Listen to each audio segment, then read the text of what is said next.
I like just started getting like a sliver of success in comedy. Like what B stands for bitches.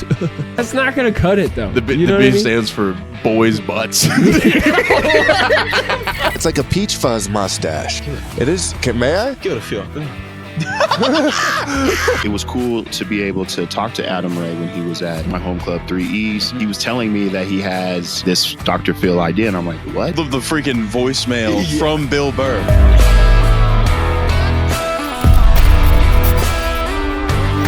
The JJ Alexander Show. We're live. Not for cocaine. Okay. That is for weed, Ethan. We do drugs on this podcast. It's all the same thing to me. Everything should be illegal. Yeah, dude, I didn't know you were freaking libtard. I would have never had you on my podcast. Never would have had you on my podcast if you start slamming drugs. I think liberals are okay with legalizing all the drugs. Yeah. They'll get there someday. I believe. I don't think they're gonna come around on legalizing all the drugs. No, I think pot will be. I think it'll be federally legal within the next 10 years.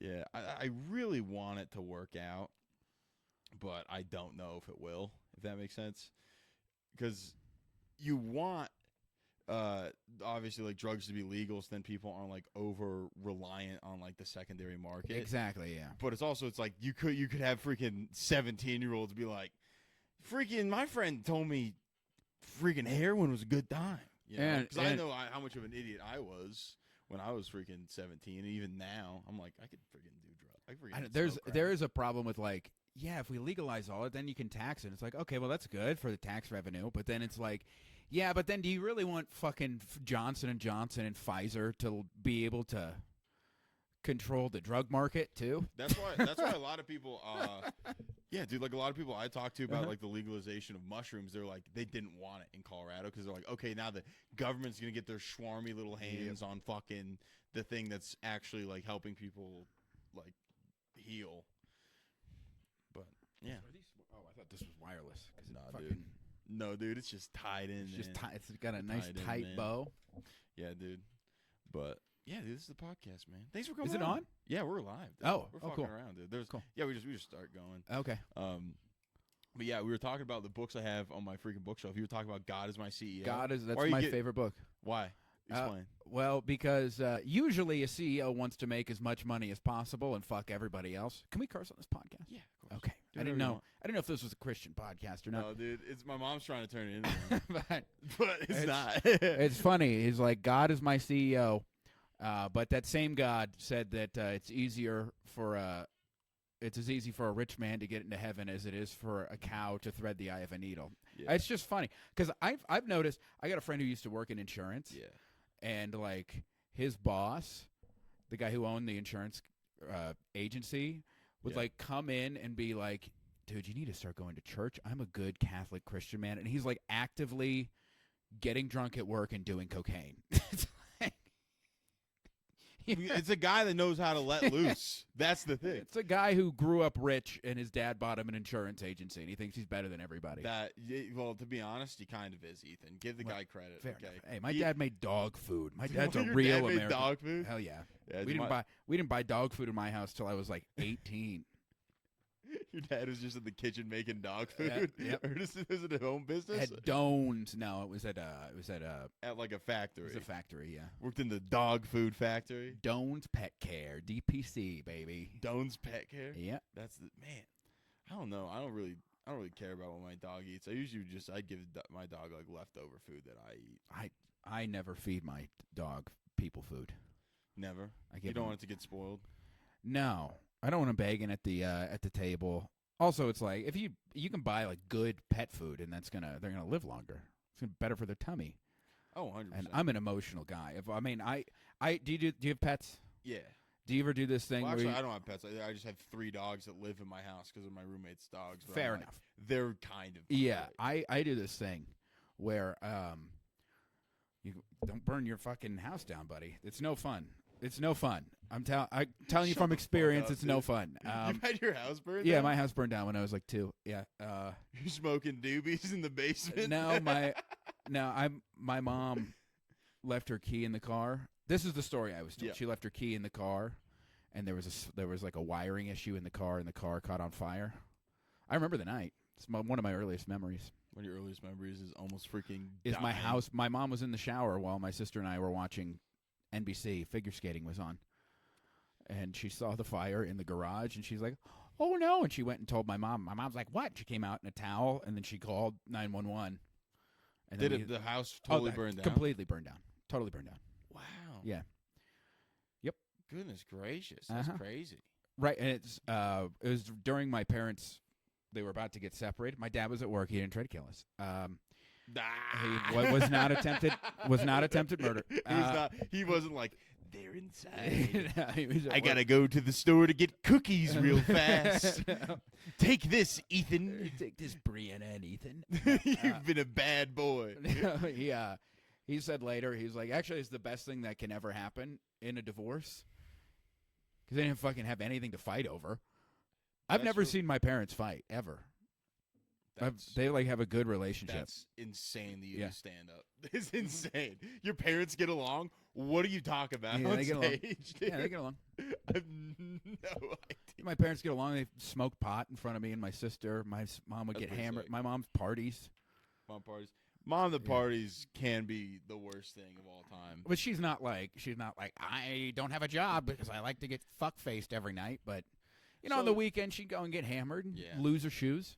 Yeah, I had a pretty fun night last night. Oh, yeah? What'd you do? After my work at Dutchy Bros, working at the Dutchy Bros, ran up to Buc-ee's. All the way up there? All the way up Oh, to my Buc-ee's. God. Yeah, I went with like 3 of my coworkers.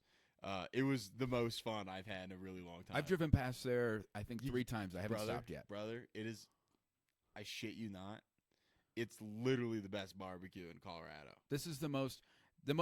I'm not This even might be kidding. the most American thing of all time to be like, dude, you have to go to this fucking truck stop. They're not doing this in Greece. You want, Ethan? I've heard. Do you know why this country is great? This country is great because there is a chain of truck stops that is ran by a beaver. That's why this. Hey, It's what America was founded buddy, on. you're talking to a guy who just watched 45 minutes of Maury on YouTube the other night. I love this country. Okay, Bro, oh my gosh, you ever watch Jerry Springer? Of course, I have a whole bit about Jerry Springer. I grew Yeah, up dude. on Jerry Springer. Dude, I remember I was watching him and he had like How old are you? I'm 23. So, So I you I missed- watched a little bit. You- I watched you- a little bit You of may have Springer. caught the tail end. Yeah, it was Yeah. not what it once was. But buddy, you missed it. You missed out on. It wasn't when TV was great again. This country used to be great, buddy. I tell you what. I'm telling you right now, the best. Like, I remember. I don't think I saw this on live, but I remember watching an old clip. It was literally a Klansman was on, Yes, I've seen and that. he's like, "We hate black people, we fuck," Boo! and everybody like, boo! "Boo!" And then- Fuck yeah! and then he's like, "And we fucking hate the Jews. The fucking Jews control the government." Boo! And What Jerry Springer like looks at the crowd. He goes, "But they go like we love you, Jerry." And then he looks at the crowd. He's like, "They don't know I'm Jewish." And the guy goes, "Well, we don't love you no more." that okay. It was pretty That's funny. very funny. Then I think it was Objectively, that's it was amazing. very funny. It's so great. There was another guy. It was another Klansman. Who he's like saying the N-word, and then at the end of the show they talk to the crowd, whatever, and like there are like 2 black guys in the crowd, and Jerry goes up and gives the mic to one of them, and then he's like, "Hey, fuck this guy," and he wanted to beat the shit out of this guy. It's just we need to have a come to Jesus moment in this country. That needs to be something like that needs to be on TV again. We need to bring Jerry Springer back, and you know who guest number 1's going to be? Caitlin Clark. Caitlin Clark's going to be guest number 1. But no, there's going to be she's- people. Angel Reese is going to come and be No, like, "We gonna beat her ass. We gonna beat her ass." Caitlin Clark a bitch. I ain't answering questions. All right, I'm from Iowa, and Caitlin Clark is Christ. She rules, dude. She is Christ. So I will. You can't use her name in vain, for one. I think this is great for the WNBA. I agree. I actually mean, watch it. Like I've watched a couple games. I Like, mean, it's maybe- pretty fun. assaulting the cash cow, probably not a smart business move, short term, but it is creating this now the fever and the sky. That's going to be a real fucking rivalry, which is what you need for as an organization. Yeah, it's like me or hate me. You fucking watch, Mm-hmm. dude. That's freaking Caitlin Clark. But actually, like the thing is people would not be talking about it as much because Caitlin Clark's like playing good, but her team's not the best.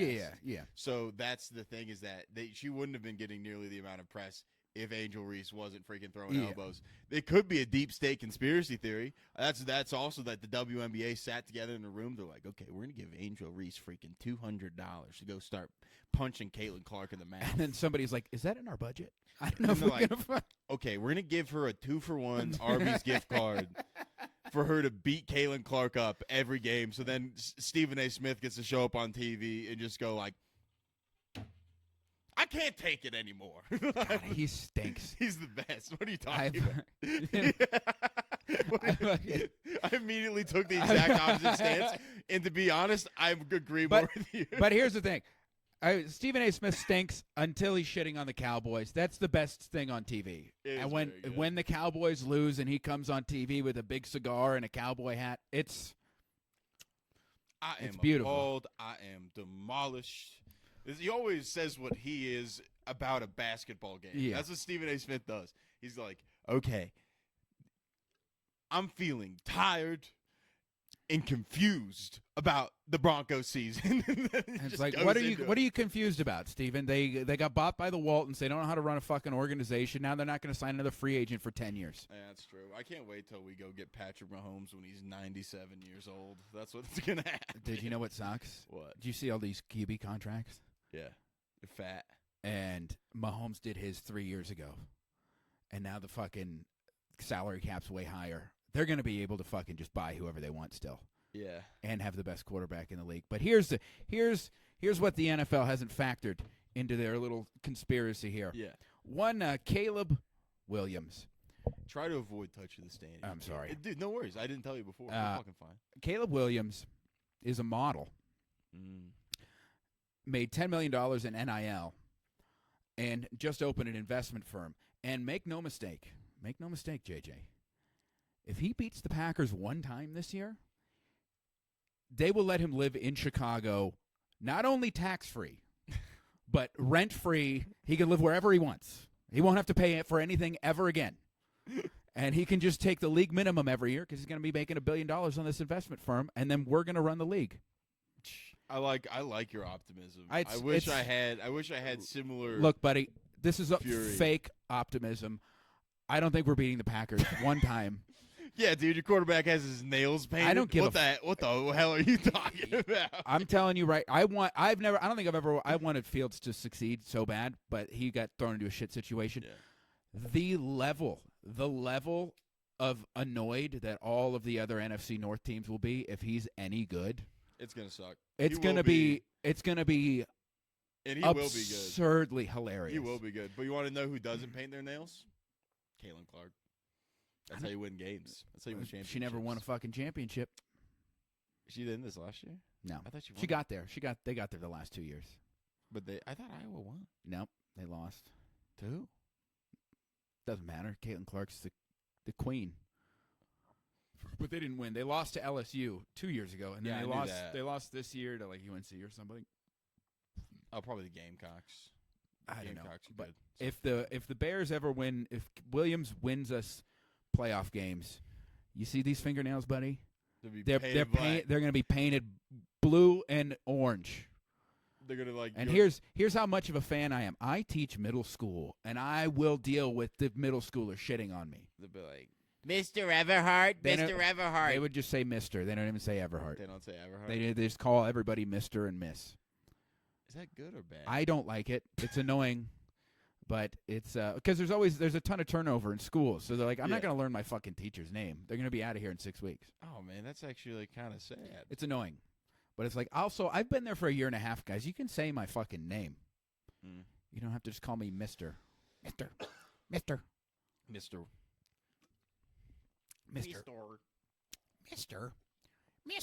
Yeah. I'm not sure if I asked you this question yet. I might have talked about it on your podcast, but I wanted to ask you, what was your favorite, like, kind of time period of history to teach, and also what region? So that's a pretty because you can do world history. You could be like Europe in this time range. Or, Yeah, I do. Well, I do 7th grade world, that's awesome. and then I do 8th grade U.S. history, but we only get right up to like Reconstruction, and which sucks because Civil War is my favorite stuff to teach. Yeah. Because I think it's the worst taught subject in the United States. Mostly because half the country are sore fucking losers and they want to lie about what it was about. Yeah. And because this is a united country and you have to sell textbooks everywhere, some of the information's a little fucking skewed as to.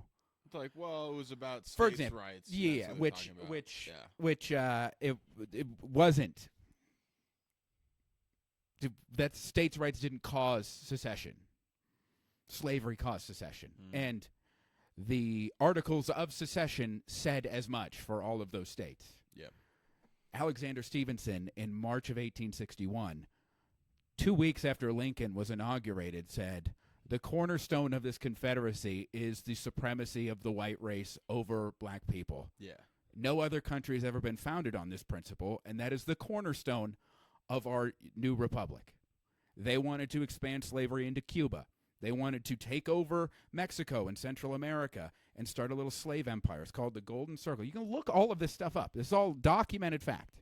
All right, let's pull it up. They're trying to expand slavery into the West. And to say that it was about that, I mean, not that states' rights aren't wrapped up in this, right? Because, like, that question does. That question is being asked. It's not nearly But- to the extent but it- of like, what's nobody- being taught. Fucking South Carolina didn't secede just because they wanted to. You said Golden Circle. The Golden Circle or Golden Triangle. Golden Circle. I think it's Golden Circle. Yeah, That's Knights of the Golden Circle. Secret Society. Ooh. Whoa, this is super interesting. Yeah. Oh, shit. Okay. So the Knights of the Golden Circle was a secret society founded in 1854 by American George W. L. Bickley, the objective of which was to create a new country known as the Golden Circle, Spanish Círculo Dorado, where slavery would be legal. The country would have been centered in Havana and would have been consisted of southern United States and Golden Circle of territories in Mexico, which was divided into 25 new, holy shit, 25 new slave states, Central America. So, like, yeah, so they wanted to pretty much continue on, like, Manifest Destiny, go and, like, just take over. Yeah, all well, this shit as well. the reason all the states seceded. So up until now we're just getting to my fucking lessons at the end of the year. So at the outset, when the country's founded, well, I should say, when the country's founded, we were a confederation. It was that was the first government, was a confederation. Articles of Confederation. The only real lasting legislation from the Articles of the first 10 years of the United States was the Northwest Ordinance, right? Which is all of the land north of the Ohio River and east of the Appalachians. So basically from western Pennsylvania to essentially the Mississippi. Yeah. So Illinois, all of that was that the Northwest Ordinance organized that territory, and it abolished slavery in that territory. So then by 1820, new states are getting admitted, and there's been this kind of balance of power because at the Constitutional Convention, the southern states were like, you need to respect slavery, and all of our slaves don't count as people, but they count as people for the census, so we have more members in the House of Representatives. And the Northerners are like, what? No. If you want to do that, you have to free them. Yeah, but also like the funny thing is the hypocrisy of that situation is that the North was arguing that black people weren't people, and the South were like, they're people, we promise. Like, but they're also not. But they're not. Yeah, it's the whole. So then that's where the three-fifths compromise comes into place. Yeah. So then basically, I've heard that was Benjamin Franklin. Is that true? Was Benjamin Franklin that was at the like Constitution. that's what I heard. It was probably because that almost dissolved the whole thing. It was slavery. And so they had to. And Benjamin Franklin was the president of a fucking anti-slavery society. Yes. So and he was like, "Let's hear him out." And yeah, like okay. And they also everybody at that convention thought slavery was on its way out. Cotton was not making any money. Nothing was making any money. Half the states in the North had already abolished slavery. Cotton was not making money. And then the cotton gin got invented by Eli Whitney, who's from Massachusetts, and he's like, this is going to end slavery. You know how? Do you know even know how the cotton gin works? Well, explain it. Yeah. It's like a little handheld thing. Because the problem with cotton was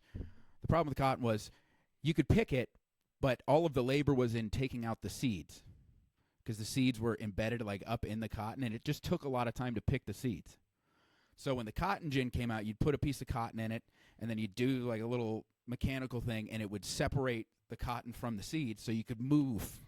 Yeah. You could get a ton. You could get a ton more done, and you could carry it out. And it's this tiny little handheld thing that anybody can take, and it separates the seeds from the cotton. So as you can tell, you can make a lot more. You can get a lot more picked in a much shorter amount of time. And he thought this was going to end slavery. It does the exact opposite. Makes it more lucrative than it ever was. And so by 1820, all the new states that are being admitted into the Union, it's slave, not slave. Deep South states, it's like obviously that's going to be a slave state. Far North states, obviously that's going to be a free state. And there's this balance. There's an equal number. And then Missouri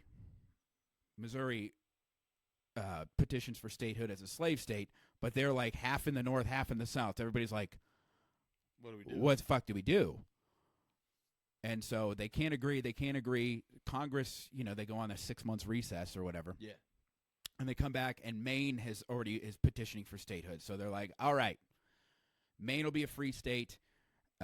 Missouri will be a slave state, but everything north of the Ohio River, everything north of everything north of the Ohio River and like the 36th parallel, with the exception of Missouri, is going to be free. And that only goes to the Louisiana Purchase line. So then after the Mexican-American War, when we take the entire West Coast and we get the Northwest from Britain, then the gold rush happens, and California has enough people to petition for statehood. And then the question is, slave or free? And of course, everybody in the South wants it to be a slave state, and everybody in the North wants it to be a free state. So what are you going to do? And it eventually becomes a free state, and I think it's a compromise of 1850. So California comes in as a free state, but there's a really strict fugitive slave law, and then so that's like you can't just run to California if you're a slave. Exactly. So, and then of course people and they abolish the slave trade in Washington D.C. And there was one more thing for the South. I think another state got admitted as a slave state or something. I can't remember the exact specifics, but nobody fucking likes this. And it's just now we got this big powder keg, because that's one state out of the entire West. Yeah. And people are going to have to get admitted into it. And then Kansas, the Nebraska Territory, which consisted of what is today Kansas, Nebraska, and then the Dakotas. Stephen Douglas, who is the senator from Illinois, and we all know Chicago is in Illinois, he wanted to get a transcontinental railroad built. And he's like, well, the Nebraska Territory is the best because it's flat. And why does he care as the senator from Illinois? Because Chicago's there, and that's the biggest, that's the center, it's the rail hub. So that's where all the fucking railroads are going to go. It's going to make a state lots of money for a state. Yeah. So he's trying to organize these territories, and he puts this petition to say, hey, we'll organize a Kansas territory and a Nebraska territory. The southern senators are like, hey, buddy, you come here. We'll support this if you allow people to vote for slavery in their territorial constitutions. And he's like, all right, sure. But the problem is Kansas and Nebraska are above that 36th parallel. Yeah. So Northerners are like, well, this is giving the chance for slavery to expand in the North, and there's no way that's just going to fucking stop there, because if they allow it there, they can allow it anywhere. And the South is like, they're arguing slaves are property. According to the Constitution, slaves are property. You can't tell me I can't take my property into a territory. So now we have a real fucking problem. And that's what gets Lincoln to be like, because he was out of politics. He was in the House of Representatives in the 1840s, and he publicly opposed the Mexican-American War. Yeah, I was going to ask about that. Publicly opposed it. He said, show me the exact spot where America, because you know how that started, Yeah. right? Like Polk sent the army down there because there was a border dispute. kind of goading Mexico to shoot on American forces so he had an excuse to go and fight them. Yeah. But it was like in this, because Mexico thought the border was the Nueces River, and then the Americans said the Rio Grande River. So it was just in that piece of land between. That's where the fighting started. And Lincoln was like, well, how do we know that that's our land? And they're like, fuck you, Lincoln. What do you know? So he was like one of the few people who voted against it. So then he comes back into politics because of this Kansas-Nebraska Act thing. And little known fact, he was actually almost on the ticket for vice president in 1855 on the Republican ticket, or 1856. But he eventually challenges Stephen Douglas, the great Douglas debate. All the House divided, all that stuff. That's all the stuff you hear. But then as far as slavery goes, so he's... And also, I have a question about the debates. Wasn't it that they would literally like sit and debate for like 4 hours straight? Is that true? Well, yeah. They wouldn't sit. Whoa. It would be... Because there's no football. There's no basketball. There's no fucking baseball. There's no TV. There's no internet. This is a spectacle. This is what people come out for this stuff. So it was like and he challenges him to the Senate seat in Illinois. And if you pull up a map of Illinois, if you read some of the stuff, Lincoln says horrible things about black people. Yes. In these debates. And I'm curious. Do you think that he was lying and was using that in order to like be able to gain more support from either side? In 1858? Yeah. Because I think Lincoln in 1858 is different than Lincoln in 1865. So okay. I think that's part of it. Because it's what's right west of the southern part of Illinois is Missouri west, and then Kentucky. So basically the bottom half of Illinois is essentially a fucking southern state, at least in sentiment. Yeah. Whereas like the north is a little more, obviously it's farther north. So when they're doing these debates, most of those debates take place in southern Illinois. So he's having to kind of tailor his arguments to the political reality of the situation. Now, do I think that he was like, no, black people are equal and we'll have a black president one day? No, absolutely not. Absolutely not. What is like the thing that I had to do this thing in my history class called the hero debates, and I had to debate against Abraham Lincoln being a hero. So like pretty much it was a lot of just pulling out like abuse of power stuff. Of course. Because it's like he's remembered very, very fondly. But if it depends on where you're at. Well, I would say the majority of America. You would think. Yeah, dude. You would think. Yeah, but where was I going with that? Abuse of power, habeas corpus is my guess. Like abuse of power. But imagine if he ended up like, its history is like written by like the victors. It's like this is the lone exception, I think. You think this one? The Civil War. That's very interesting. The Civil War was not written by the victors for a very long time, and that's why the lost cause is people still fucking buy into it. Huh. So, as in like the meaning of like it being states' rights, and Yep. Oh, for sure. Like, but with I understand. It's also funny that people are like, he wasn't a hero because of this, that, and whatever. It's like also literally no one, not even FDR. Yeah. Literally nobody has dealt with something like that ever in U.S. history. Nobody. Not even remotely close. I'm even trying to think of other historical figures that had to work their way through. If you look through history, people who have come to power during civil wars take that power and they fucking keep that power. Yeah. Lincoln is an example of taking power because he has to, and then it also helps that he got his fucking head blown off. Well, that's what I was gonna say. Like we don't know what would have happened. But I think we'd be in flying cars. But I think we'd be in flying cars if he didn't get shot. Because there's this big no man's land of knowledge. Because most people's knowledge of U.S. history is limited to what they learn in school. Which, to the school's credit, it's a general course. You're not supposed to know who the fucking, you don't have to know all the specifics. So you talk about the Civil War, and then, oh, Lincoln gets, like, dude, my fucking textbook, the textbook I have it has 2.5 paragraphs about the Emancipation Proclamation, and it has 2 sentences about Lincoln's assassination. 2 sentences. And it's in the introduction of the Reconstruction chapter. They didn't even talk about it in the Civil War. They have the Dred Scott decision, the worst decision in Supreme Court history. Do you know what this is? No.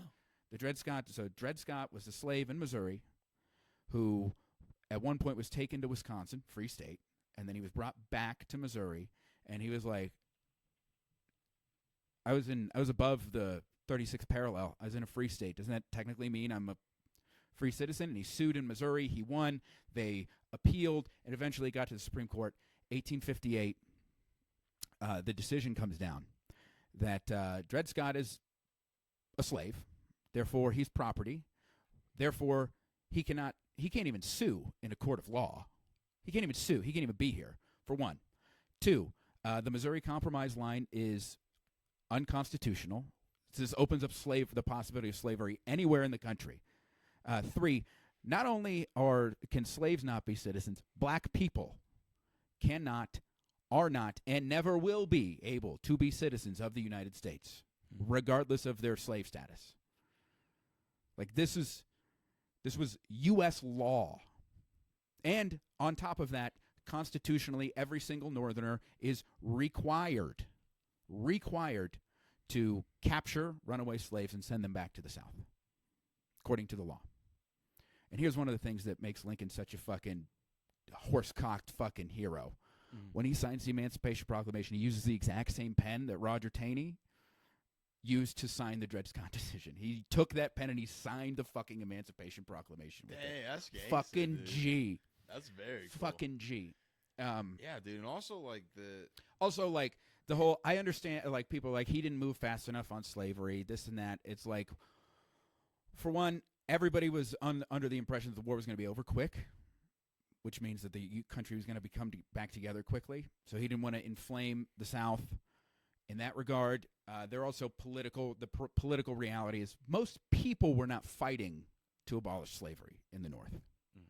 The South fired first, so they're defending the country and trying to reunite the country. And politically speaking, if he turned it into a war of abolition, that might cause political unrest in the North, which undermines the entire war effort.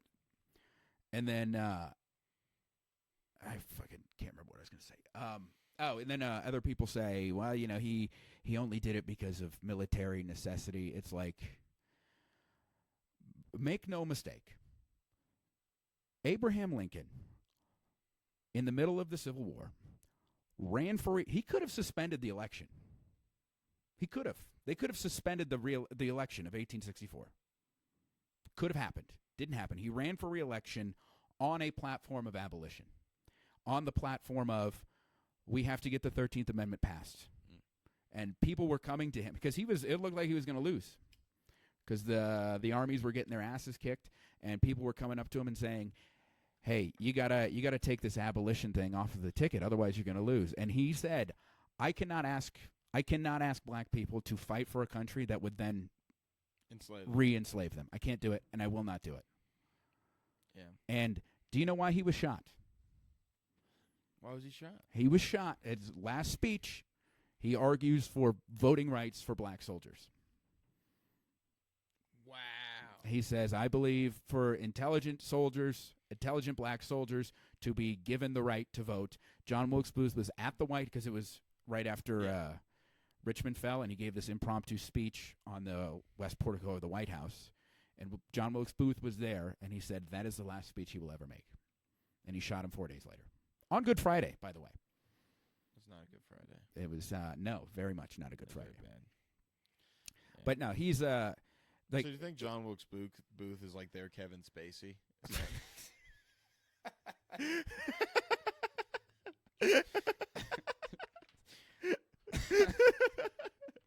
I say yeah. Apparently he was pretty good. I think he was good. Here's another fun story. Yeah. I don't know, it's like 10 years after Lincoln dies, Robert Todd Lincoln is at a train station, and he falls onto the train tracks, and a train's coming, and somebody pulls him up, and it's fucking John Wilkes Booth's brother. That's Saved Robert Todd Lincoln, yeah. That's crazy. It's funny because Booth's I can't remember his. Do you know John Wilkes Booth's father's name was Brutus? Brutus. Who's the guy who killed Caesar, right? So From that's a long line. So that's why he yells "Sic Semper Tyrannis" after he shoots Lincoln, because that's the line from this Shakespeare play. Dude, I want to get that tattooed on me, or is that a racist thing? Nah, it's from Shakespeare. Oh, okay. I was like, from that Shakespeare. sounds sick. It sounds cool. It's Latin. Yeah, but John Wilkes Booth fucking sucked. Yeah, he was bad. He's a bitch. Jefferson Davis is a pussy. Fucking Robert E. Lee's a little bitch with a baby dick. They all fucking sucked. Yeah, dude. They all fucking stunk. Yeah, so you're tear Confederate statues down kind of guy, would you say, or what's your stance on it? Yeah, do you know when all those were made? Yeah, during the Civil Rights Movement. They were a lot of them were made. Also, people don't understand there was a civil rights movement right after the Civil War. Oh yeah, There were talk a little bit. There were about that. black people in Congress. There were black people in state legislatures. Like they had power. And then when Reconstruction ended, it was over. Because after Reconstruction ended, guess who then took all the political power? The former Confederates. It's 12 years after the Civil War ended. All these people were still alive. It was voting too. Yeah, they enacted the black codes and all this stuff, and then it was right after that they started building these Confederate statues as a don't you fucking forget who the boss is around here. Yeah. And it's weird. Like I was in Chicago a year and a half ago, and I was just staying in an Airbnb, and in Chicago, right down the street, there's like an elementary school named John C. Calhoun Elementary. And it's like, yeah, I get that he was a senator and the vice president, but it's like there's a lot of other ones. I mean, you could fucking name these after a million other people. Yeah. And let's not forget, nobody is walking around getting all their history from a fucking statue. What are you talking about, you Ethan? fucking kidding me? You're not driving around? That is a good point. But like there is like the argument that I do like I think it has value. It's like I wouldn't say like where would we draw the line? Because George Washington was a slave owner. Well, here's my argument. Here's my argument. Yeah. Here's my argument. Is it does no good. It does no good to think. I mean, particularly with Washington, Madison, and Jefferson. Yeah. John Adams, only one of all the founding fathers, never owned a slave on principle. Only one. John Adams. John Adams, only one. Also wrote the Massachusetts state constitution, the first constitution in human history that abolished slavery and said it was wrong. First one. No statues of John Adams in Washington, D.C. There are no statues of him in D.C. Now, that is a great counter-argument, is that we should add on. But my argument is maybe John Adams could be, pissing on Robert E. Lee. Dude, that would be fucking awesome. Dude, me and you should just come up with a bunch of historical statues and make them with AI. It'll be like George Washington like taking a shit on like Robert E. On Jefferson Davis. On Jefferson Davis, dude. But no, my argument against is like, yeah, humans also like. I mean, all this stuff is really nuanced. Yeah. Too like the founding. They weren't dumb. They were not stupid people. Thomas Jefferson. They were very young. Very young. They were very young, and Thomas Jefferson was not stupid by any fucking stretch of the imagination. But he was smooth. Well, he was a lot of things. He was not doing bad stuff. But it does no good to say these guys were all evil. It also does no good to be like, which is what a lot of Americans do, is just pretend that the other half didn't happen. Where like, yeah, George Washington, like he did all this great stuff. And then you just never get told that he owned slaves or that his teeth weren't made of wood; they were made of slaves' teeth. Yeah, that was one that like that's dude, Shane Gillis' joke about that's fucking the best. He did. I mean, but also like even within this, it's kind of nuanced because Washington inherited his slaves from his dad when his dad died. And then when he married Martha Washington was a widow and from a rich Virginia family. And she had 2 really young kids. And because women couldn't own property at that time, she owned those slaves until her oldest son became of age. So most of the slaves on Washington's estate, according to the law, weren't even his slaves. Yeah. And Washington didn't believe in breaking up families, which not a lot of slave owners did. They didn't fucking care. But he didn't want to break up slave families.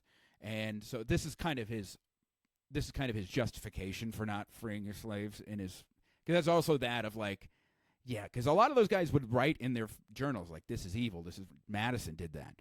Jefferson did that. Monroe did that. Or not, Jefferson didn't do that. Washington did that. That's I was like, wait a minute. Jefferson's literally the only one who like never wrote about it at all. He just tried to pretend it wasn't there. And like Washington What freed about Hamilton. Hamilton. I'm actually reading the book on Hamilton right now. Oh, he was an abolitionist, I think, yeah. but he also grew up. He was born in the Caribbean. He wasn't even born in the colonies, and then he came here when he was a teenager. So when people get mad that Lin-Manuel Miranda plays Hamilton in that musical because he's Puerto Rican, he's like, well, they're literally from the same region. Yeah, it's very close. And then it just makes like guys like, wait a minute, what's Hamilton? Hamilton was Puerto Rican. He's a Puerto Rican. What the hell? But How wanted him to be? Hamilton was an abolitionist later on. I haven't gotten to the middle part of his life.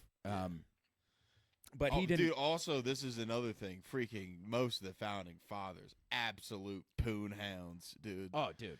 Absolute savages in there. Dude. Like, with the exception of like Adams and Washington, the rest of them are just fucking. Dude, I was Ben Franklin is a fucking dog. Bro, I dog. Dude, you know that's why John Adams got sent to France for the Treaty of Paris? Because he was too. Because like Franklin was over there and he was just fucking all these diplomats' wives and drinking wine. And so they're like, John, you got to go over there and fucking rein this guy in. There is, I would say there is like an argument that you could make for Benjamin Franklin being like the first American comedian. There is an argument there because Poor Richard's Almanac was very funny. Like, yeah, that's what made it sell so well, is that it was very, very funny, and people would actually. People argue that Mark Twain's the first comedian. Well, Benjamin Franklin's way before. Yeah, Mark Twain. That's why this might be. I'm not sure if I've heard it. This is something that I've read, because if you're writing things that are funny, because that's what Poor Richard's Almanac was. It had like short stories. I actually like read some of the Benjamin Franklin jokes, and they're really they hold up. They don't hold up, but I'm like, that's clever. I can see why it's funny. Yeah. I can understand how that would literally be hilarious to someone that hasn't, like, I don't know, seen George The Color Carlin. Purple. You know? I don't know. Sorry, that was a bad reference for the topic of conversation we've been on. That was a bad improv that I just made, and I'm sorry. No, you're talking about the shit in the cake. That's what you're talking about. Yeah, I'm talking about like royalty is what I was thinking in my brain. Yeah. But the overarching point I was trying to make is there is nothing that the Confederates did to overshadow the slaves. You know what I mean? Yeah. Like Nathan Bedford Forrest, not only was a Confederate general, literally founded the Ku Klux Klan in 1866. There should be no statues of that piece of shit anywhere. He's a fucking human piece of garbage. Piece of shit. He's a piece of shit. Robert E. Lee's kind of that's the hard one. Yeah, that He's the hard one. Arlington used to be his land, right? The cemetery. No, I did not. Yeah, it was during the Civil War because he lived right outside Washington. Lincoln talked to him. He offered him command of the Union Army. Yeah. And then Virginia seceded, and he went with Virginia. So when the Union Army took over his land, they just started burying people there, and they commissioned it for a Union burial ground just to be like, every time he looked out of South Portico, it's like, yeah, I fucking remember what you did. Remember what you fucking did? That's crazy. Again, pretty fucking hilarious. That is pretty hilarious. That is very funny. But like, if Thomas Jefferson owned slaves, yeah, And Thomas Jefferson fathered slaves with a woman who was his dead wife's half-sister because her father was fathering slaves. Sally Hemings' mother was raped by Martha Jefferson's father. So Sally Hemings was technically, according by today's legal standards, Half sister. was Thomas Jefferson's sister-in-law, half-sister-in-law. Wait, no, they're related by blood, right? That's what that means. Well, Martha Jefferson was Jefferson's wife. Yeah. His dad was fucking his slaves, Yeah. and one of the children of them was Sally Hemings. So when Jefferson, in the same situation of Washington, inherits the slaves from his wife after she dies, because she inherited them from her father, Sally Hemings was one of them. And so when he starts, when he goes to Paris, when he's the ambassador to France after the Revolution, he takes her with her, and she realizes, I'm free in France, and she runs off, and he tracks her down, and he's like, I'll make you a deal. Because she was pregnant at the time, too, and she was like 17, maybe 16. He's like, you come and stay with me, you be my slave. When I die, all your kids will go free. And she already had a kid. And so she had to make this decision at like 16 of like, am I going to be a slave to this guy for like the rest of his life? And he's pretty young. He's in his 30s at this time. Dang. For my kids. And she does. And so when Jefferson dies, the only people he frees are his 5 surviving slave kids. The only ones those are the only ones he frees. That's crazy. But the other side of that is Thomas Jefferson wrote the Statute of Religious Freedom. The most important thing ever written in English, as far as I'm concerned. Separating church and state. Getting religion out of the government.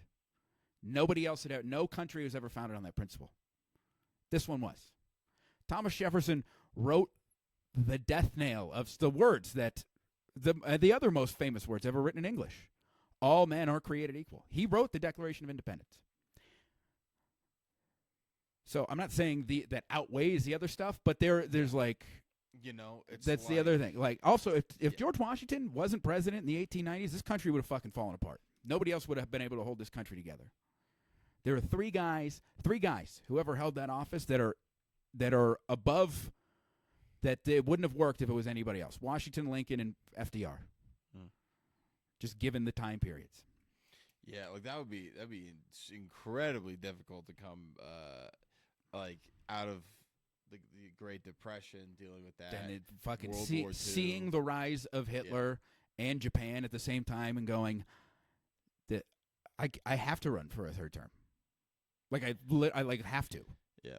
Also, this is what I wanted to say. Because what you're saying is like Thomas Jefferson was an incredible writer. Like he read all this good stuff. It's just like Kanye. Kanye, right? He's exactly like Thomas Jefferson. He's our Thomas Jefferson. He's our Jefferson? Because, he wrote all this. In the original. Like, yes, did he say some insane stuff about Jewish people? Absolutely. But he made Runaway. He college dropout, whatever the album is. He made College Dropout. Do you know in the original draft of the Declaration, Thomas Jefferson did write, now I ain't saying she a gold digger, and then he finished but he did a hard R. It was the 1700s. Thomas Jefferson, dude. Thomas Jefferson's a black skinhead. For sure. Thomas Jefferson walking out, he's like, oh. Yeah, that's it's all of this is nuanced, but and I don't want to I'm not one of these who are like, well, because of the memes, because the internet and everybody's stupid now. It's like, no, like attention spans are shorter, and some people aren't interested in reading all this stuff. It really fucking irritates me when people willfully misrepresent this shit for political reasons. It fucking drives me especially up the wall. Yeah, when people are like, this country is more divided than it's ever been, we're like, it's like, I can give you an example. I'll give you, I can give you a problem. Definitely, it is. Or like, nothing's ever been this bad, or I'm the most persecuted president ever. It's like, I can give you a couple more examples there, but there's a couple guys that got shot in the head. I can show you a video.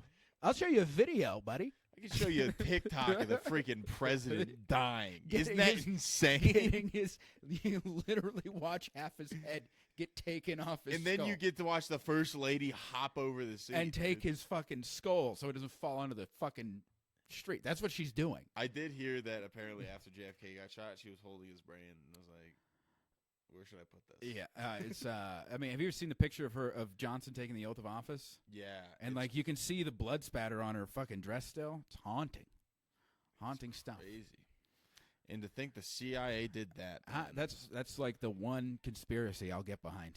That's your one. That's my a one. g- I think That's there's my a good one. argument. Where you're like, I can see it. But also, John F. Kennedy dying might have been one of the best things to ever happen for the civil rights movement. As Well, here's- and to get us on the moon. Well, now here's what Kennedy did wrong. Is he had Lyndon Johnson as his VP because he needed to get Texas, right? Yeah. Lyndon Johnson's the most successful Senate majority leader in U.S. history. he got stuff done. He got shit done, and he knew how the fucking legislative process worked. And he knew how to take fat, hot dumps. all He the had time. a fucking monster cock, too. Just the fucking biggest cock you've ever seen. He would be at the urinal at the Senate, and somebody would come in, and he would stop peeing, pull his dick out, and be like, have you ever seen something so beautiful? Because his cock was so big. I told you, JJ, this used to be a country. And before, This, in a deep America, we used to stand for something. and hey, this is We used to take our and- penises out of the urinal before we even needed to use them. before anybody comes at me and says that is sexual assault. Listen, this is before women were allowed to be in government. So he was not assaulting anybody. All right? You can't get me tooed if I'm not in the building. They're not dude. allowed That's it. Come on. That's a fucking insane thing. But no, the civil rights Lyndon blowjob, come on. Lyndon PJ. the Civil Rights Act that got passed was Kennedy's bill, Yes. but it was stymied. It wasn't going anywhere because fucking He didn't get shot in the head yet. because Bobby Kennedy fucking hated Lyndon Johnson, and they just kind of they didn't use him. They just kept sending him out of the country to be an ambassador to other countries.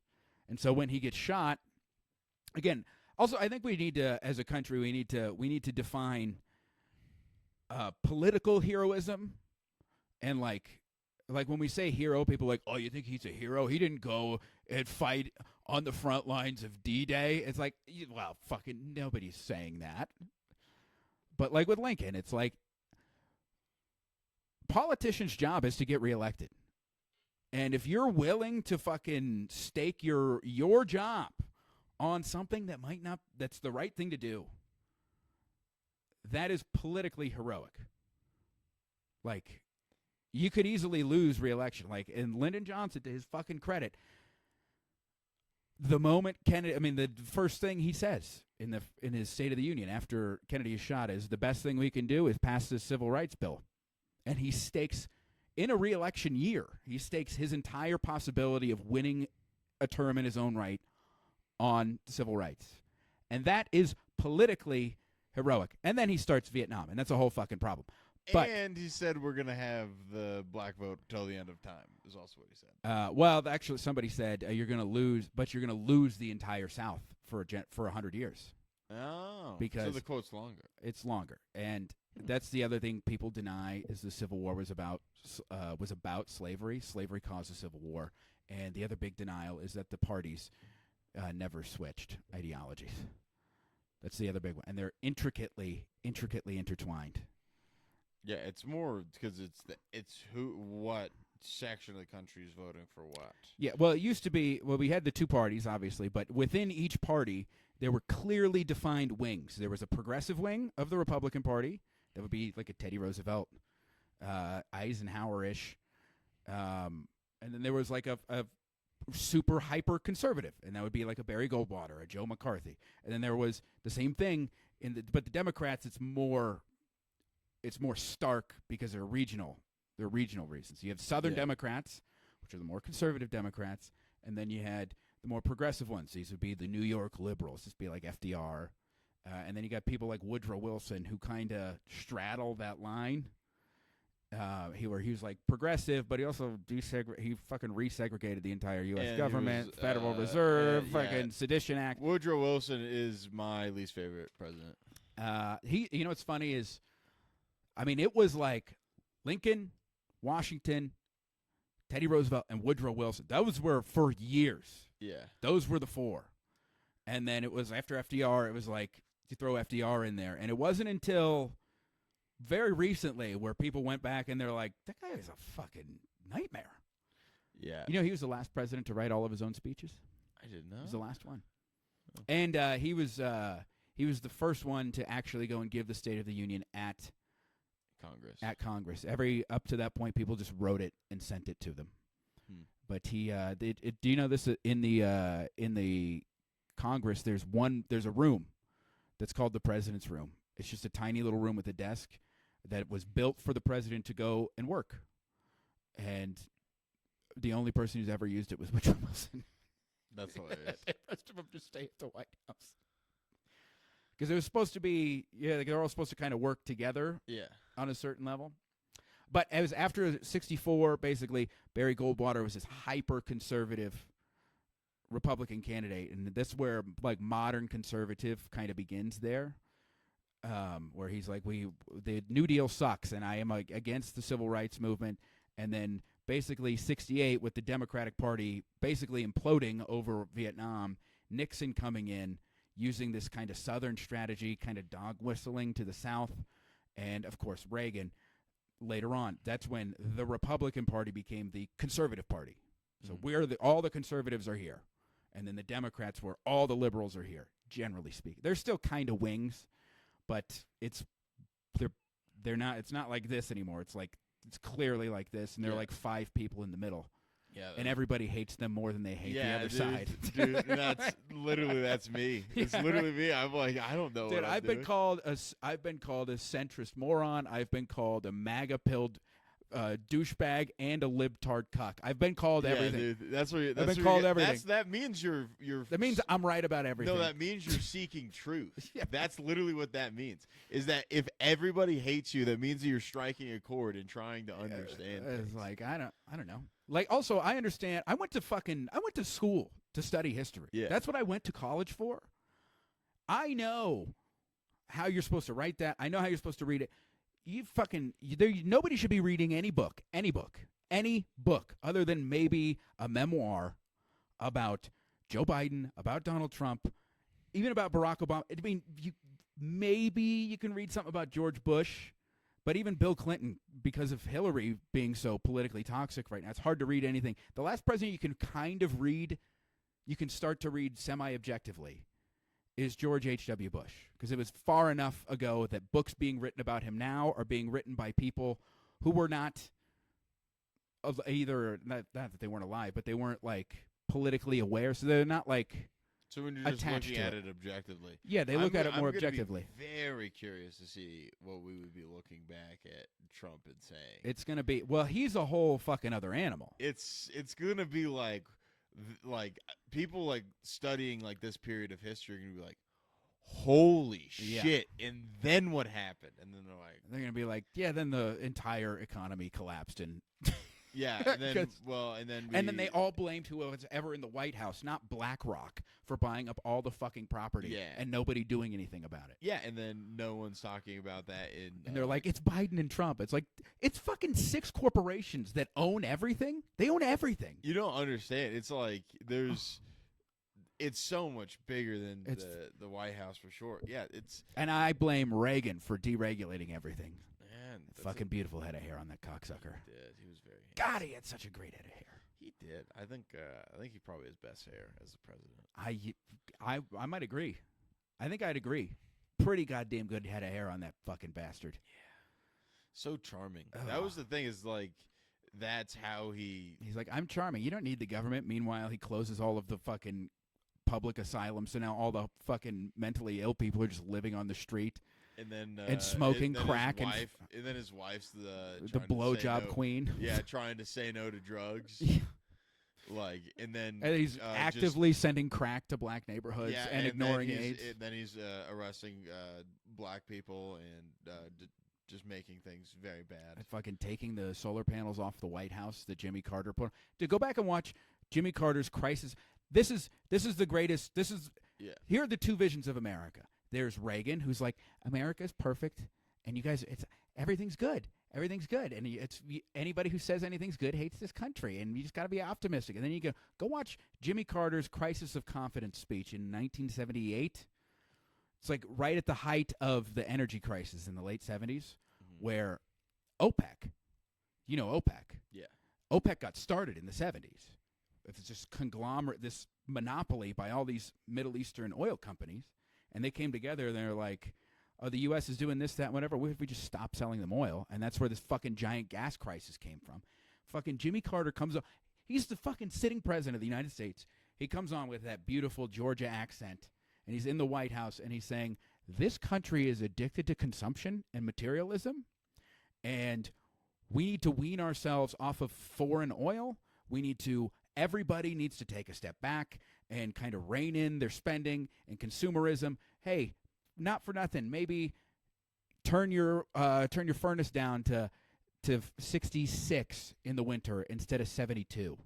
That way you're not burning as much energy. And maybe we need to start doing things to create energy in our own country, like solar panels and wind. And all of this stuff that we're just now doing 50 years later, he was like, we should be doing that. And everybody's like, Boo! dude, fucking pussy. This guy sucks. You're fucking this guy pussy. doesn't want me to freaking have 17 beers and hit my wife, dude. And then Reagan comes in and he takes the fucking solar panels off the fucking White House, and somebody's to get them cleaned. He never gets them replaced. And they ask him about renewable energy, and he's like, well, even if we started investing in that, it wouldn't show any fruits of labor for another 30 or 40 years.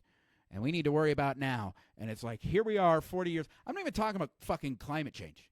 Like, that's a whole other fucking story.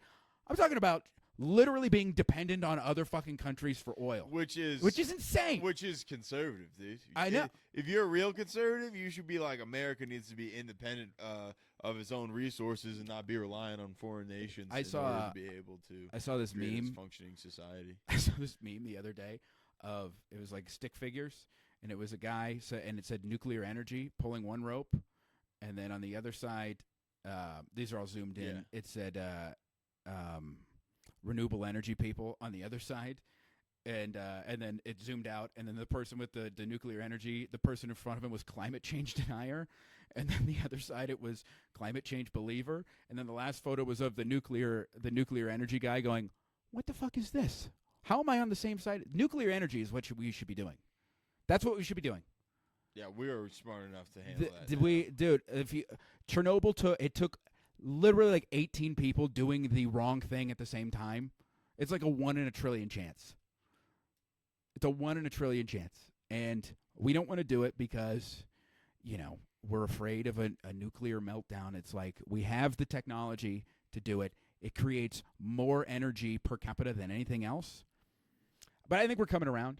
Because I remember, well, you're a little younger than me, but when I was in high school and middle school, it was like, it was starkly, we either need to be all oil because climate change is fake and tree huggers are gay, or we can't use oil at all because the earth is going to be underwater in 10 years.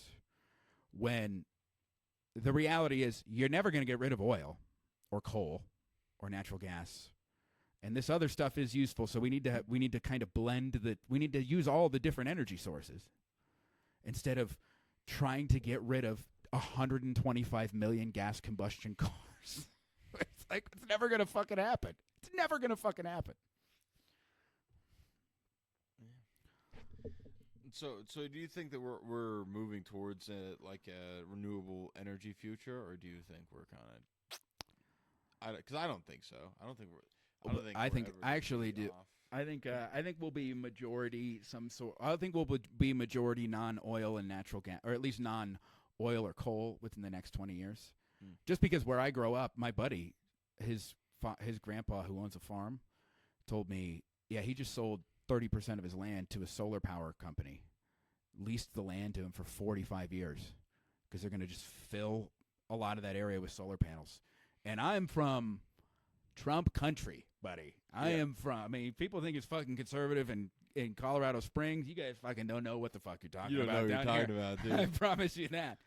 So the fact that that's happening there, and you drive through Kansas, there are lots of Solar farms, wind solar farms and wind farms, but I don't think it's ever going to be. I don't think it's ever going to be 100% renewable. Yeah, and also, but it also probably shouldn't be because those also have their own problems. Yeah, and also with all that being said, I don't think America is ever going to cut back on its consumerism. It is very funny that the one president that was like, "Hey, you guys need to chill out." We're like, "This guy freaking sucks. This guy's a piece of shit. Go back to the peanut farm, idiot." Yeah, and he divested himself. He didn't even own the peanut farm anymore because he became president, and he just divested. He actually was like, "I don't want a conflict of interest with my business." And he owned a peanut farm. And he owned a fucking and tiny then peanut farm. And then there's like Trump who's like, "My son's gonna handle things. He's got my name. My son's gonna handle things." And then Biden's like, "My son's gonna handle things. My son smokes crack on camera. My son smokes crack and is apparently the greatest painter that has ever lived, and a genius international businessman." Hey, what are you gonna do? Some people dude. get it Hunter all. Biden's literally fucking James Bond. He's literally James Bond. Is he good at painting though? For real? No. Oh, I've only ever heard he smokes crack and has a very large wiener. Does he have paintings?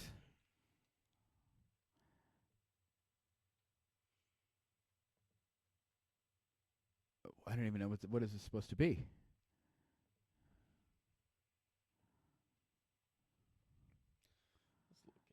For $1.5 million? Yep.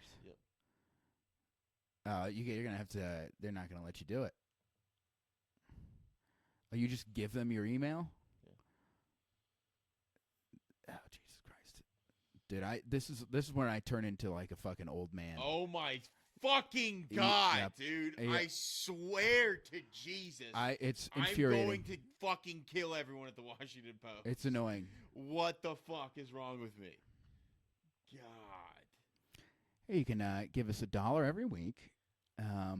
Just show me the fucking pictures, dude. Democracy dies in darkness. Also, yeah, democracy dies in darkness. You're gonna fucking die in darkness, Washington. Also, if you want to read this, give me money. Yeah, just go to images. Yeah, let's just do that. And there's one. That's not bad. I mean, I don't know how to look at art, but that's fucking better than what I could draw.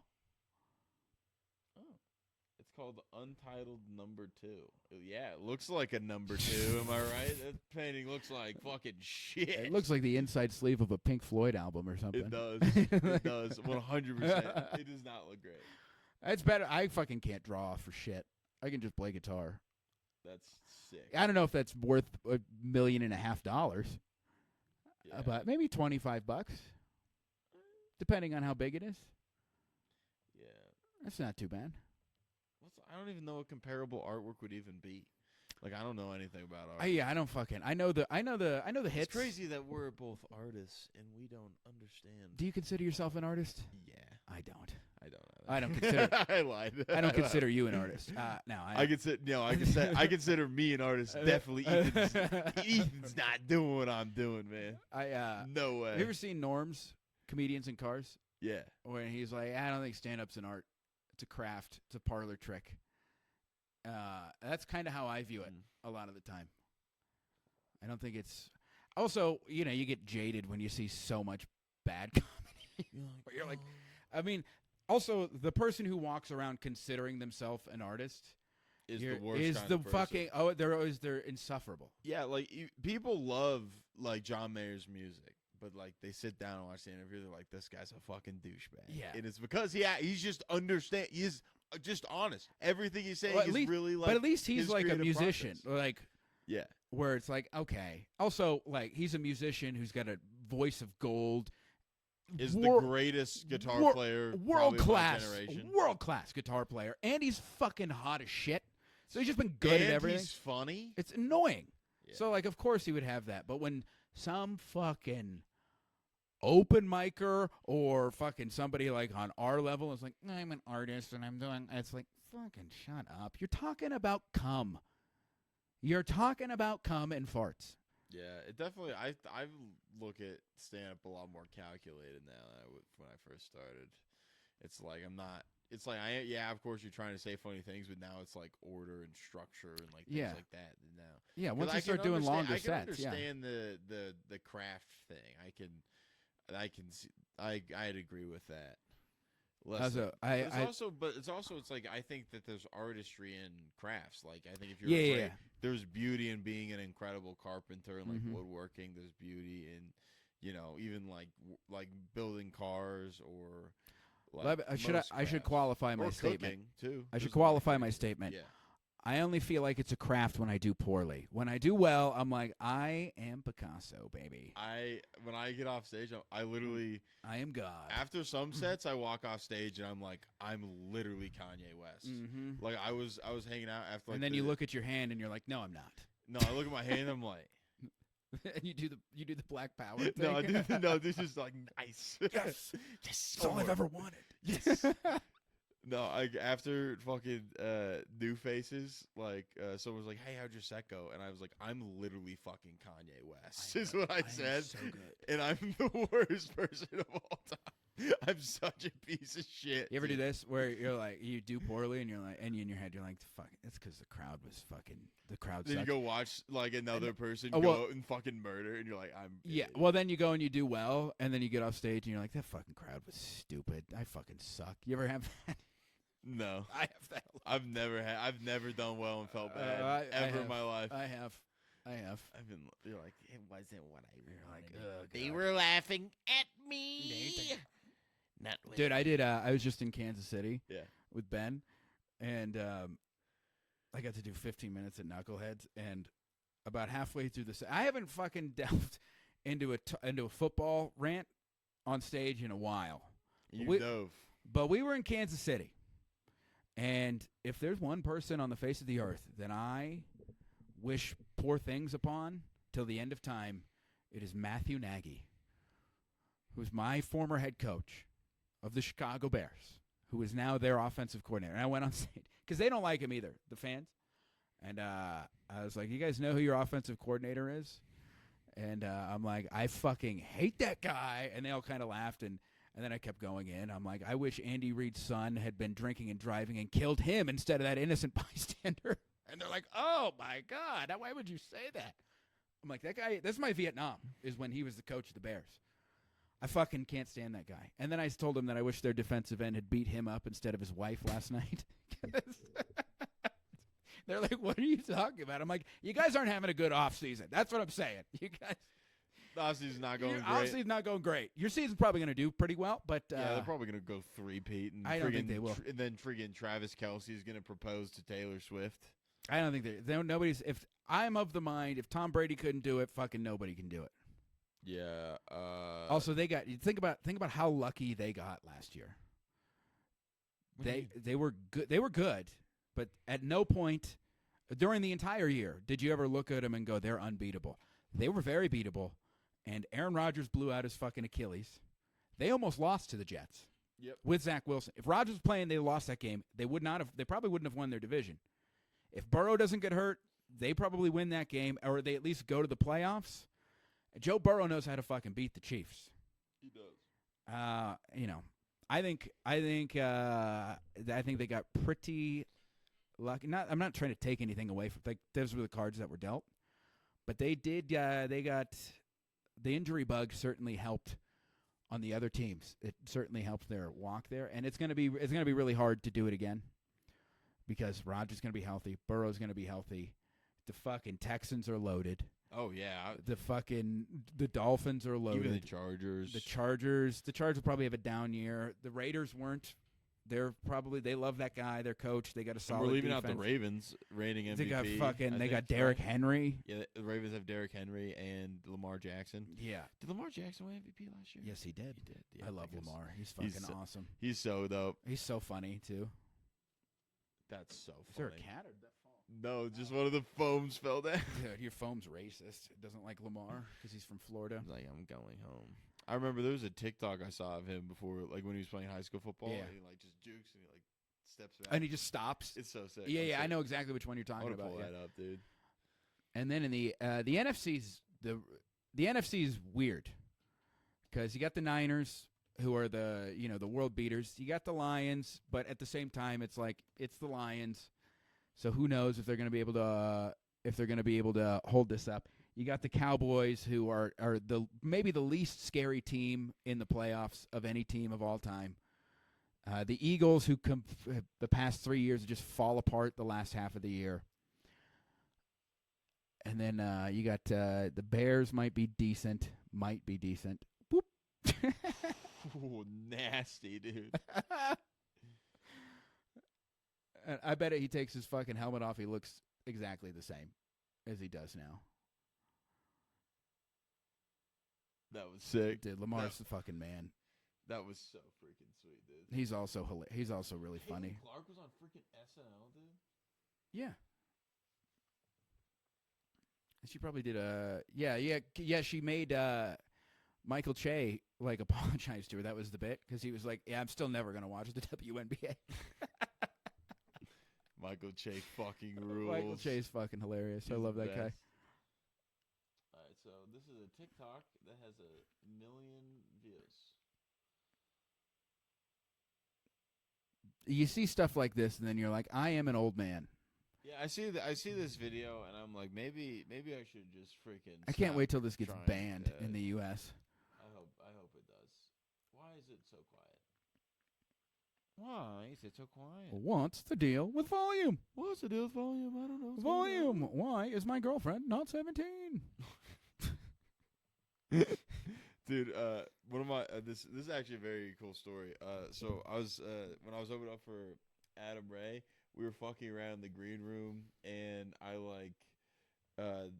said something in like a Jerry Seinfeld voice, in front of like the most famous person I've ever been around in my life, just freaking eating shit, just being like, "Whoa, what's going on here? I don't know." Like, You're the opposite of me. yeah, I You're was the just spazzing, Yeah. and I tried to do an impression of Jerry Seinfeld, like an episode of Seinfeld where Jerry Seinfeld brings home a 17-year-old girlfriend, and then George is like on the couch. He's like, "Jerry, did you even check the license?" He's like, "I checked the license. It looks good to me.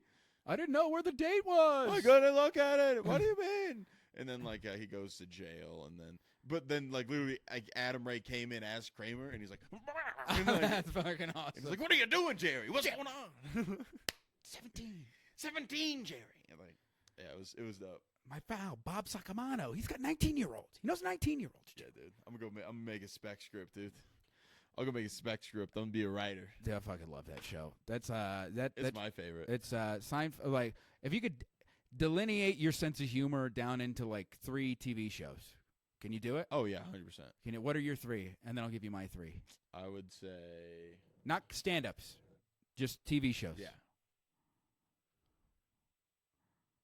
Mine. I got them fucking. I'll do mine while you're Yeah, thinking of yeah. yours. Mine: Seinfeld, South Park, Late Night with Conan O'Brien. Those 3. I was Above all literally- three. I was gonna see if I could pick Conan because that Yep. would be one of mine for sure. Yeah, those are the 3. Yeah, I would say Because Probably- your recollection of Conan when you were younger is him on TBS. no, I watched all.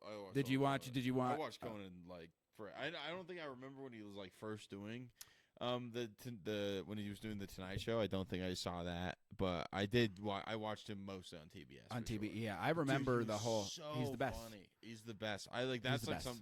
that's something that made me so sad. That's about like starting the comedy only when I one. did. That's the only one I ever thought Me like too. that's the one I wanted to do. But that's what everybody in our generation says. He's our Carson. He's the best. Yeah, he was incredible. He's the was best. So funny. He's so fucking smart. His travel show's fucking awesome. It's the best. But yeah, probably if I had to break down in TV shows, probably my like overall sense of humor, like the shows that made me laugh the hardest. Yeah, definitely. Man, it's so hard. Sorry, I'm trying to just think of the shows that have made me laugh really hard. Yeah, definitely. I'm gonna go with Parks and Rec. Well, yeah, you're younger than me. Yeah, so Parks and Recreation for me. And then definitely Seinfeld, probably. Yeah. Those are your two? What's your Yeah. third? I'd put Conan, but if I didn't put Conan, Yeah. I'd probably put South Park. South Park. Yeah, they're very similar. I think most Yeah. comedians are, at least most bros. Most. Yeah. I thought you would say Family Guy or It's Always Sunny. Yeah. Oh, Always Sunny. Yeah. Always Sunny'd probably that be goes number in my 4 top for 3. me. Yeah, my bad. That was the one I was trying to think of, and I couldn't remember the name for a second because I'm a little. Dude, that's what stoned, like but- everybody. Are you tired of this? Are you tired of this? Because I'll tell you what, I'm tired of this. Somebody finds out you do stand up and they go, "Oh boy, that's gonna be tough. You can't say this, that, and whatever. You just can't say." I'm so fucking tired of hearing that Yeah. because they've been told to think that by fucking multi-millionaire podcasters, Joe Rogan, Andrew Schultz, that they can't, that they're constantly getting canceled. It's like you're not. They go, "Oh, fucking." Nobody could. You can say whatever you want.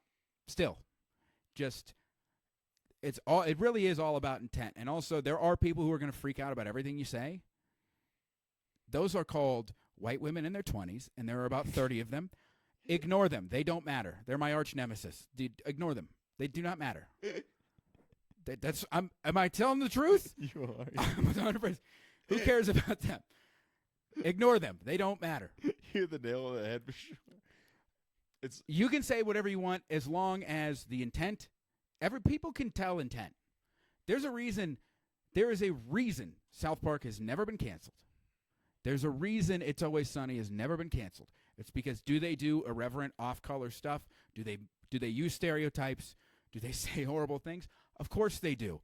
But the butt of the joke is never Japanese people. The butt of the joke is never black people. The butt of the joke is always, it's making fun of just the hilarity of racism itself. Oh, almost always. The same with Don Rickles. Nobody ever cared about what Don Rickles said because they knew it was all in jest and it's making fun of the whole thing. You can go up on stage, you could talk about anything. For us, it's going to be a little harder to talk about race. It's going to be, because we're the whitest people who've ever lived, right? And you have that fucking alt-right mustache, and I have this alt-right head shape. People are going to think things initially. Really, the only rule in stand-up, you can say whatever you want, make sure it's good, and just fucking, hey, buddy, don't say the N-word. Just don't say the N-word, and you'll be fine. That's all. That's really the only rule we have to follow. Maybe don't say the F word either, but you can get away with it. You can't. You don't. There's no getting away with the N word. You can't get away with saying the N word with my complexion. I disagree. There was a guy in Colorado Springs who went up at an open mic, went up, said the N word, and then I never saw him again. That's because he got killed. They murdered him. And he should be murdered because that's. Not because he said the N-word and it's racist. That's part of it. But because that's edgelord bullshit and I hate it. I hate it. Dude, Jeremy and I were in South Dakota. Jeremy Cash. Yeah. Hilarious comic. If you're in Denver, go see Jeremy Cash. He's like the funniest person in Denver. Jeremy and I did the show. And you've had this after shows where an open mic comic was at the show. And they come up and they start telling you that they just started or whatever. You've had this before? Yeah. Well, this guy comes up and he's blind. He's a blind guy. And he's like, yeah, I do open my, I just started doing comedy and I was in the military and I got all these stories or whatever. And Jeremy and I, it was very funny because it was like he was being the kind of unself-aware open mic comic talking to the real comics. Yeah. And we're both like looking at each other like, all right. But he can't catch those social cues because he's fucking blind. So he doesn't pick up on the like, this is fucking, yeah. But eventually he tells us that he can say the N-word. And then he says it to us. He's very white. I should preface this that he's very white. He says it both ways with the A and the R. And he goes, I got the pass because I grew up between L.A. and San Diego. So, like, I'm allowed to say it. And we're both like, all right. Yeah, you go right. You should say it over there, though. Don't say it around us. I want to fucking be part of it. Have you had the white guy come up to you and say the N-word after the show yet? I think it's a rite of passage as a comic. Yeah, I don't really get talked to after shows. Usually just people tell me I was their favorite and that they wish I went on last and stuff like that. But And that I should have a Netflix special. yeah, no, okay. Those people are my mom. Yeah, but no, I haven't had that yet. It's coming, buddy. It'll happen any day. It's now. coming, and boy, is it awkward. It is well. It was also like a weird situation because he's blind, and it's like, but he wasn't born blind because he's in the military, so he had to like go blind later. It was a very, very awkward situation, and I don't wish it upon anybody. But yeah, Ben's had that, like an aggressive one. Like after there was a black guy on the show, and it was like in rural Colorado, and just this fucking hick came up to Ben after the show and said, "Hey, where'd he go?" And he called him the N-word, and Ben's like, "What the fuck did you just say to me?" And Ben's 42 pounds, and this guy's a big fucking country hick. That's crazy. So it's like, what world do these people live in that this is okay? Yeah. But all you got to do is just not say that on stage, and hey, make sure. And this is also good practice if you're going to talk about race or the LGBTQ whatever community. If you're going to do this, it's good practice to have the writing be impeccable. That's good practice. That's not people trying to take away your living situation or whatever. It's like, because there was an element of that for a few years. You've been doing it, what, 3 years? Yeah. So like right when you started, we were on the fucking hard, hey, if you say anything, we'll fucking take everything from you. Yeah. Which was the opposite of how it was 15 years ago. So it's like the two extremes. It feels like the pendulum's a little more in the center now. Yeah, definitely. It's self-corrected itself. Yeah, it's definitely like less, but there's still certain things. It's like it's just empathy. It's like you think about the person that's going to get mad at your joke. You just have to think about the things that are going on in their brain, and if you can label that emotion, usually you can get away with making a pretty offensive joke. Because you can label what the person's going to say to you after the show. I can see it on stage. Who's not going to like this next bit? Yeah, you can be like almost always 24-year-old white female. 24-year-old white female. But that's the thing. If you can label her feelings and like literally say the exact thing that she's thinking, it's literally impossible to not laugh. It's they're my arch nemesis. I tell you what. It's on site. They can't stand me on stage. Also, I'm like doing most of my work in Denver, and we're persona non grata, the white males. But I probably have a better race track record, whatever that even fucking means, than all of them. Because, like, it's fun when you do like I've done Irish Rover once in the past year. Damn. Because I have a fucking real job. I'm not staying there till midnight every fair. Monday. So, makes sense. But right after the school year was over, I went, and I have this. I'm working on it. It's funny. Today's the 19th, right? Yep. It's Juneteenth. So I have this bit about Juneteenth, how it's going to end racism, because that's the whole premise. I haven't written the whole thing out, but the whole idea is racism is going to be ended. It's not the white people in small towns don't care about the meaning of the holiday. They care about getting a day off from work and grilling. That's how you end racism. Like, that's how we do it. That's the whole point of the joke. And I'm like working this out at Rover. All the white people in the crowd not laughing. The next comic who was coming up was a black guy.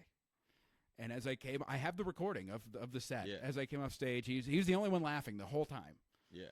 And I even told him, I'm like, that laugh means more than all of your guys's. And that kind of got a chuckle. And then after I got off stage, he's like, that's a joke you're going to have to only do in front of a black crowd. It's not going to work in front of the whites. Huh. It's like, you can do it tastefully. I also had this other bit of like, it also never worked in Denver, was I love black people. Black people, they're the best people. Black people do this incredible thing, guys, where they speak for themselves. It's an incredible thing that they do. I wish it's something that we should actually steal from their culture, is speaking for ourselves. And all white people are like, Yeah. Nope, you said black and you have that face. Yeah, it's irritating. That is something I've talked with, like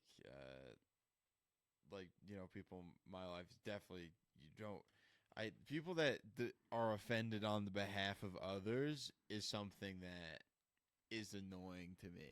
It's also inherently hilarious that people do that. I'll give an example. So Yeah. I was so also we got to do this and we can wrap. Okay. Yeah, we're pretty.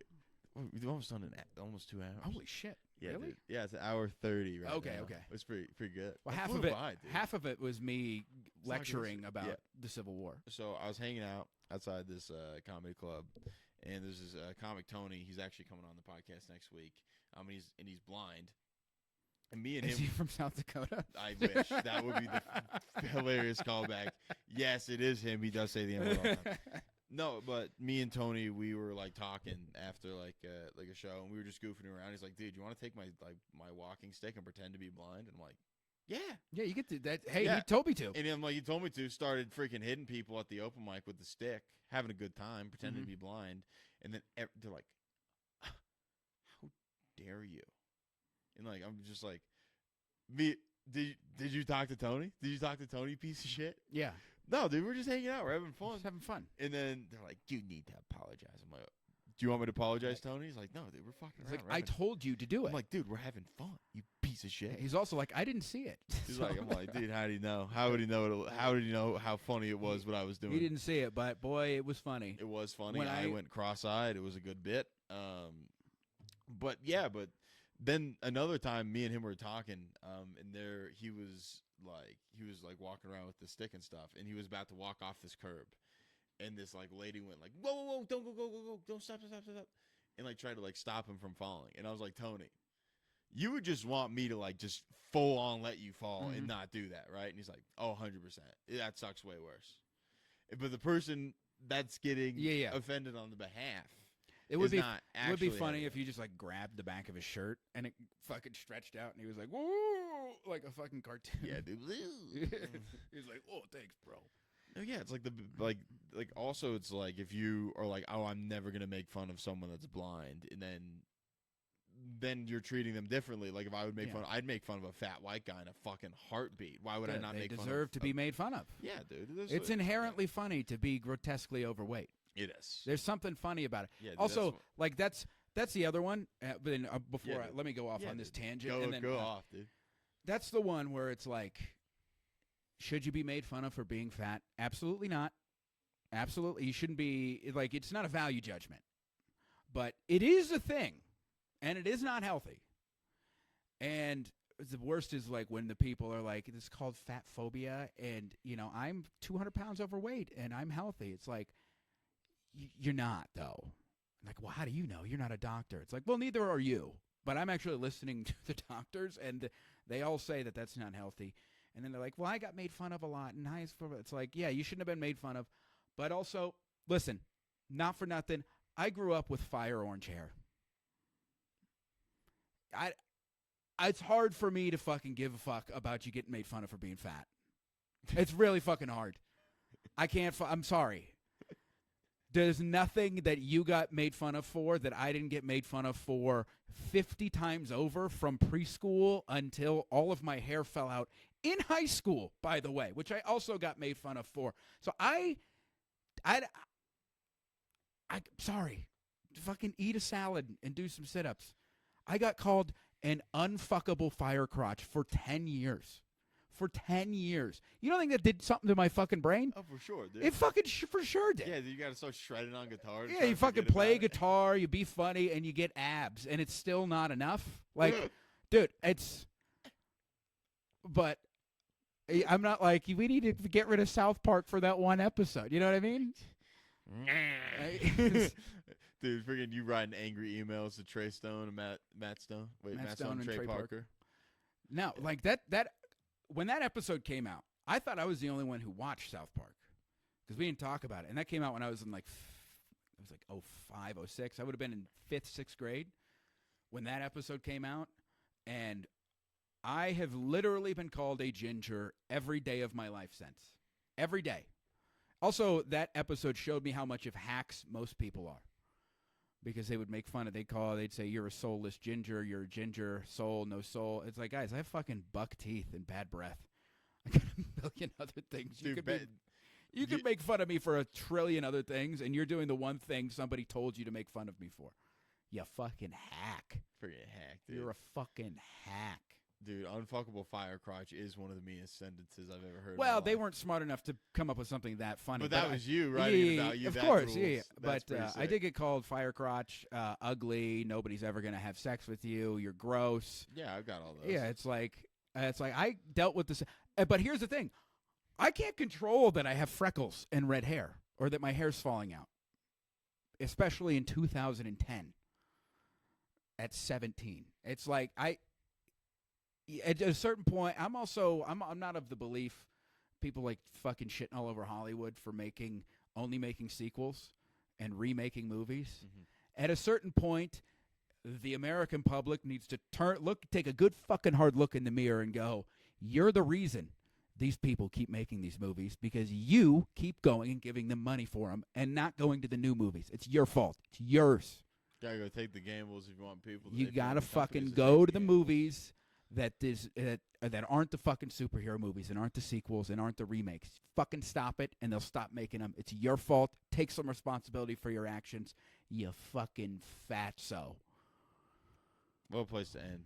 Well, Ethan Everhart, everybody. You clip that. Got anything you wanna plug or promote? When does this come out? I have no fucking idea. All right. Well, if this comes out in the next 10 minutes, my band's playing at Vultures tonight in Colorado Just Springs. plug your socials and stuff. Yeah, my Instagram is at the Ethan Everhart. That's also my Twitter if you want to see me make fun of the Catholic Church and talk football. Great follow. I really only use it to do football because I love football. Chicago Bears football. It's not a fun life, but somebody's got to live it. My band's called Solar Flare Sunset. You can listen to us on the Spotify or the SoundCloud or the YouTube. We got some fun videos up on there. Also at Solar Flare Sunset on Instagram. Yeah, mostly just follow my Instagram. Oh, I have a fucking dumb podcast too. It's called Hey, I Have Ideas Too. New episode drops tomorrow with Ben Daly. It's us in a Kansas City hotel room.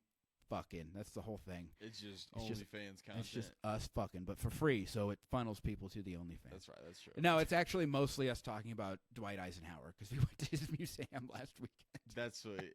That rules. You guys are such fucking nerds. Oh, I fucking made him go, but Hell yeah. we had a good time. Hell yeah, Yeah, I run a couple shows in Denver at Max Taps Yeah, man. the second and fourth Saturday of each month, so come out to see those. Yeah. Well, thank you, Ethan. You're the man. Appreciate it. Smooth, Thanks for pal. thanks for having me. That was on. a blast, dude. That was fun.